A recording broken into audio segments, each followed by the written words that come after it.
So, Paul, that's a very good question. But first of all, we should check what did we actually manage by increasing yields.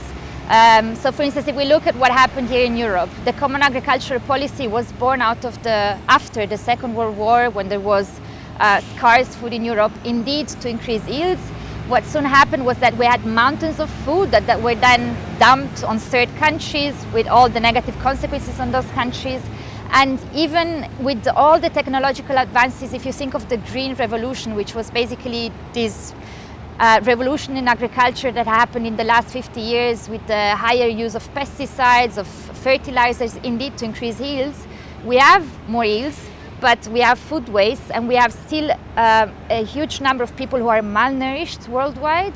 So both in terms of malnourished in terms of hunger, but also in terms of obesity. So increasing yields without ensuring that people have access to food, without working on the quality of food, is not the solution.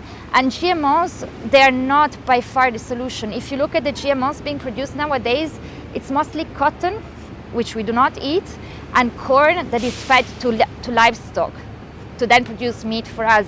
So it's not being produced to feed people, it's being produced to feed the industrial farming system. And besides, GMO crops are not democratic.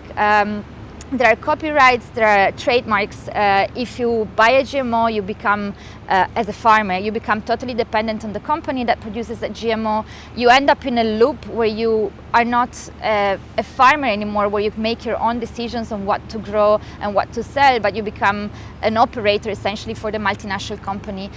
And besides that, there are also all the other scientific issues that have been raised in terms of the safety of these GMOs, although as said again, it's mostly corn and cotton that is being grown at the moment.